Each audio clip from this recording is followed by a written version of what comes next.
Hello friends, good morning, welcome back to my new blog. So आज का मेरा blog मेरे टॉपिक से रिलेटेड होने वाला है जो आप लोग के लिए भी हेल्पफुल हो सकता है। अभी तक जो लोग अपना सिलेबस आधा कवर कर लिया, आधा बचा है, या फिर कोई कुछ अपना पूरा कंप्लीट कर लिया होगा, बट जो टारगेट लेके अपना कवर कर रहा है उसके लिए मैं शेयर करूँगी, उनके लिए हेल्पफुल होगा। और उससे पहले आप लोग अब दूसरों को ब्लेम देना तो छोड़ ही दिए होंगे मेरे हिसाब से। अब खुद अपनी रिस्पॉन्सिबिलिटी लीजिए, क्योंकि घर वाले भी सब सपोर्ट नहीं करते हैं। माँ बाप भी कब तक सपोर्ट करेंगे, आप लोग खुद सोचिए। जो बोलते हैं पूरा फुल फैमिली में, जॉइंट में ऐसा नहीं होता, ठीक है नहीं होता, मानते हैं, लेकिन अपने लिए तो हमें खुद ही करना है ना। पूरी फैमिली थोड़े हमारे लिए कुछ करेगी, हमें अपने लिए खुद ही करना है, फिर साथ सब आएंगे। ऐसे होता है, सिलेक्शन लीजिए पूरी फैमिली साथ देगी, उससे पहले पढ़ना हमें खुद ही होता है। ऐसा थोड़ी कि पूरी ज्वाइंट फैमिली है तो पूरी फैमिली पढ़ेगी हमारे लिए, ऐसा कुछ नहीं है। तो आप लोग ये मत सोचिए कि पूरी फैमिली आपको साथ देगी। पहले खुद तो अपने आप को स्ट्रांग बनाइए, अपने आप को सोचिए कि मैं पढ़ूंगी, बाकी दूसरे का तो छोड़ ही दीजिए। कोई आजकल अपने ही अपने नहीं साथ देते, बाकी तो ये फैमिली जो ज्वाइंट फैमिली होती है वो तो क्या ही देगी। बहुत सारे लोग उसमें हो जाते हैं, ज्वाइंट फैमिली में कोई नहीं देता है। बस आप अपने लिए करिए, अपने बारे में सोचिए, काम करिए। काम तो भाई होता ही होता है, लेकिन है टाइम कितना बचा है, 88 डेज टोटल और बचे हैं, ठीक है। तो ये है मेरा बॉटनी का प्लान, ठीक है। अभी मेरा जो है जूलॉजी का 15 मतलब 28 दिन का मैं टारगेट लेके चल रही थी, 28 दिन, जिसमें से मेरे जूलॉजी के कंप्लीट हो चुके हैं सारे सिलेबस। 2 लेक्चर और रह चुके हैं, 2 लेक्चर, ठीक है। 2 काउंट करके मैं अपना डे वाइज डिवाइड कर रखी हूँ, जो 9 लेक्चर पर डे मैं देखती हूँ। और अब पीडीएफ है मेरे पास, तो मतलब दिखा इतना हो जाता है। पीडीएफ नहीं रहता है, खुद से नोट बनाते थे तो नहीं हो पाता था, इसलिए मैंने पीडीएफ निकलवाया, क्योंकि टाइम बहुत कम था। जो केवल देख रहे हैं घटते जा रहे हैं। जो मैं आपको 90 डेज से 15 डेज से मतलब 105 डेज से मैं स्टार्ट करी थी शेयर करना कि हाँ इतने दिन बचे हुए हैं, अभी जाके 28 डेज का मैंने चैलेंज लिया था, जिसमें 15 दिनों में मैं अपना जूलॉजी का सिलेबस कंप्लीट करी। जो पीडीएफ निकलवा ली थी, पर डे 9 वीडियो डिवाइड करी थी, उसके अकॉर्डिंग अपना देख रही थी। जो हो गया उतना मेहनत मुझे करना पड़ता है, ऐसा नहीं कि ऐसे आसान से हो जाएगा। और हाँ, जैसे देखिए हमें एक ही सब्जेक्ट पढ़ना है, एक ही। आप सोच सकते हैं जो लोग यूपीपीसीएस या यूपीपीएससी की तैयारी कर रहे हैं, कुछ लोग कमेंट कर रहे थे कि एक ही पढ़ना होता है, तो हाँ आप देखिए बीएससी में जो भी सब्जेक्ट पढ़ी होंगी लास्ट फाइनल ईयर में 2 होता ही है, 2। अगर पीजीटी का भी भर रहे हैं तो जो लास्ट में जो रहता है 2, मेरे हिसाब से वही होता होगा, क्योंकि सारे सब्जेक्ट का तो मैं सिलेबस नहीं जानती। सिलेबस आता है तो आइडिया मिल जाता है कौन कौन से सब्जेक्ट से है, क्योंकि कॉम्बिनेशन दिया रहता है कि टीजीटी में कौन कौन सब्जेक्ट से हम अप्लाई कर सकते हैं, तो कॉम्बिनेशन दिया रहता है, उसके अकॉर्डिंग सिलेबस में भी दिया रहता है इसी सब्जेक्ट से पढ़ना है। और पीजीटी का तो मुझे अदर सब्जेक्ट का नहीं पता है, बस मैं अपना बता रही हूँ। अगर आप लोग का जो सब्जेक्ट होगा उस अकॉर्डिंग देखिएगा, सिलेबस में आइडिया मिलेगा। क्योंकि मेरा जूलॉजी से है तो मुझे पीजीटी के लिए भी जूलॉजी और बॉटनी दोनों ही पढ़ना है। जो इसमें पीजीटी के लिए तो कोई कॉम्बिनेशन नहीं चाहिए होता है, लेकिन होता है ना कि हम सब्जेक्ट से अप्लाई करें हैं, जूलॉजी से करें हैं कि बॉटनी से करें हैं, लास्ट ईयर हमारा जो बीएससी है वो किस सब्जेक्ट से है, तो ये मैटर करता है मेरे हिसाब से एमएससी के लिए भी। तो एमएससी में भी हमें, मेरा जूलॉजी है लेकिन मुझे बॉटनी और जूलॉजी दोनों ही पढ़ना है। तो ऐसे ही सारे सब्जेक्ट में मेरे हिसाब से होगा। तो जो लोग भी अपने सब्जेक्ट से मतलब एलिजिबल होंगे, अप्लाई कर रहे होंगे, सिलेबस में मतलब डिटेल दिया रहता है कि कौन कौन सा पढ़ना है, तो आप देख के उस अकॉर्डिंग तैयार करिएगा। तो ये जूलॉजी बॉटनी तो हम पढ़ते आ रहे हैं ना, बीएससी से फुल पढ़े ही है, तो हमें ये बायोलॉजी में ही आ जाता है दोनों। तो एक ही सब्जेक्ट हुआ ना, इसमें तो ये 2 पार्ट है, एक बॉटनी का हमें पढ़ना है, एक जूलॉजी जो है एनिमल्स के पढ़ने हैं, ये होता है।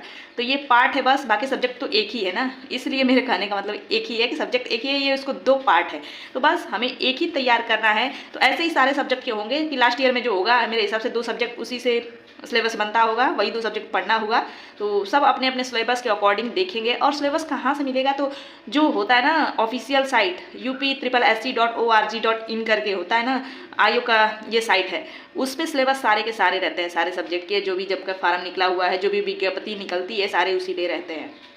तो आप लोग का सब क्लियर हो गया होगा डाउट, और ये फैमिली मेम्बर सपोर्ट करने वाले सब कुछ क्लियर हो गया होगा। तो पहले आप अपना ही सपोर्ट खुद कर लीजिए, बाकी दूसरे का तो कोई आजकल अपना नहीं होता। इतना तो जानिए, अकेले आए हैं, अकेले ही जाना है, तो क्यों दूसरे से एक्सपेक्ट करना कि कोई हमें सपोर्ट करे, कोई हमें साथ दे। पहले हम खुद अपने लिए तो स्टैंड उठाएं कि हमें करना ही करना है, कोई भी हालात हो। बाकी सिलेक्शन मिलने के बाद तो सब साथ आते हैं, उससे पहले नहीं कोई आता, ये रियलिटी है। तो आप लोग ये मत सोचिए पूरी ज्वाइंट फैमिली है, मुझे टाइम नहीं मिलता, कोई मुझे साथ नहीं देता, तो नहीं देगा। सिंगल भी रहो तो नहीं देगा, आप सिंगल हो या ज्वाइंट हो कोई फर्क नहीं पड़ता है, हमें खुद ही पढ़ना होता है, अपने लिए ही पढ़ना है तो हमें खुद ही पढ़ना है, पूरी फैमिली नहीं पढ़ेगी।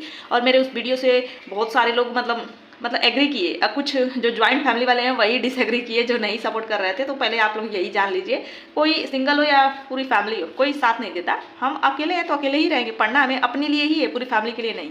बाद में फैमिली साथ आती है, तो ठीक है, समझ गए होंगे। और ज़्यादा मैं नहीं बताऊँगी। अब मैं ये टॉपिक अपना बताती हूँ कि मुझे कितना कवर कर लेना है। जो देख रहे होंगे ये बॉटनी के टॉपिक्स हैं, सारे के सारे मैंने नोट कर रखे हैं। जो ये नहीं है कि जैसे वो पढ़ाई हैं, मुझे जैसे इंपॉर्टेंट है, जो इंपॉर्टेंट सबसे पहले सबसे ज़्यादा जिस टॉपिक से आता है क्वेश्चन, उसके अकॉर्डिंग मैंने लिख रखा है, ठीक है। तो आप देखिएगा, जो मैंने वीडियोज़ भी साथ साथ लिख रखा है कि कितने वीडियोज़ हैं। फर्स्ट टैक्सोनॉमी ऑफ एंजियोस्पर्म, जो इसमें 7 लेक्चर है और फिलहाल इससे क्वेश्चन भर भर के आते हैं। सबसे इंपॉर्टेंट यही है। तो मैंने ये नहीं देखा है कि मैं लाइन वाइज कैसे लिया है, बस मुझे ये देखना है किस टॉपिक से ज़्यादा है, पहले मैं उसको तैयार करूँगी, क्योंकि टाइम भी मैटर करता है, टाइम के अकॉर्डिंग हमें करना है। तो देखिए, टैक्सोनॉमी से पूरा क्वेश्चन एकदम फर्स्ट नंबर पे यही रहता है, इससे बहुत आता है। फिर plant physiology, environmental and botany, ये मेरा कवर हो चुका है जूलॉजी के साथ ही, क्योंकि जूलॉजी में भी इकोलॉजी इन्वायरमेंट रहता है, तो ये भी कवर हो चुका है। और बाकी तो इसमें भी करीब 6-7 लेक्चर थे, तो ये अपना कवर हो चुका है जूलॉजी के साथ। तो ये इसको मैं साइड करती हूँ। बाकी ये बॉटनी में भी है, इसलिए मैंने लिख रखा है। ये भी 3rd नंबर पर आते हैं, बहुत क्वेश्चन आता है। और बाकी इम्ब्रियोलॉजी है, इसमें 3 लेक्चर हैं। मॉलिक्यूलर बॉटनी, इसमें 6 हैं। एलगी उसके बाद आता है। देखिए कितने नंबर पे है। सबसे पहले कोई भी मतलब बैच लो या फिर यूट्यूब पे कोई पढ़ाता है, सबसे पहले एलगी ही पढ़ाता है। तो मैं इसी अकॉर्डिंग अपना करी हूँ, ताकि मुझे ऐसे ही तैयार करना है। ये सारे टोटल लेक्चर हो जा रहे थे 78, जो 78 हो जाए। बाकी मुझे अपना जूलॉजी वाला 2 लेक्चर बचा हुआ है, जो टोटल मिला के 80 लेक्चर हो गए। तो 9 डे वीडियो का पर डे का मैंने रखा है, पर डे का ऐसे करके मैं देखती हूँ। टोटल मेरे मतलब वही है, 8-9 दिन में इसको मैं कंप्लीट कर जाऊंगी, 8-9 दिन में।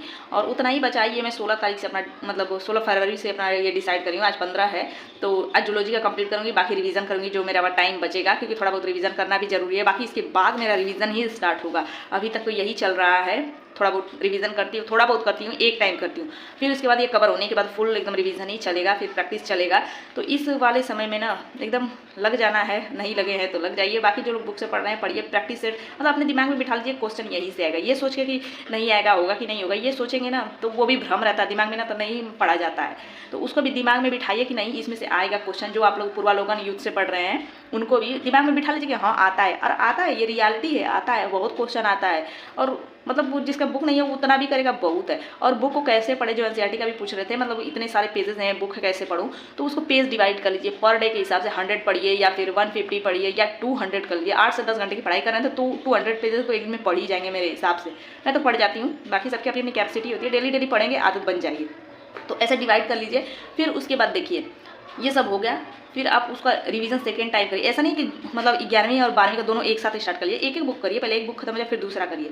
तो ऐसे करेंगे तो होगा। और ये है मेरा टारगेट, जो अपना कंप्लीट करने का एकदम टारगेट है कि ये तो अब बचा ही है करीब, बस 16 हो गया, 16 के बाद 28 वाला दिन ही है, 16 हो जाएगा। 16 से मेरा ये टारगेट स्टार्ट होगा। जो ये टारगेट मैं आप लोगों के साथ शेयर कर दी कि अब मेरा बॉटनी का ही बस इतना ही बचा हुआ है, 78 लेक्चर बचा हुआ है।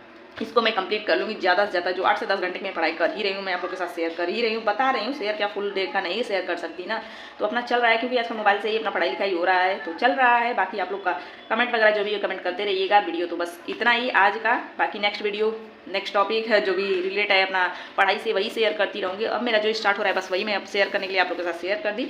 और एक्सपेक्ट मत करिए कि दूसरा कोई सपोर्ट करे। अब लास्ट समय है, बस करो या मरो वाली स्थिति लगाओ और पढ़ते रहो, क्योंकि यही है 3 महीने बाद दिखेगा, रिजल्ट दिखेगा।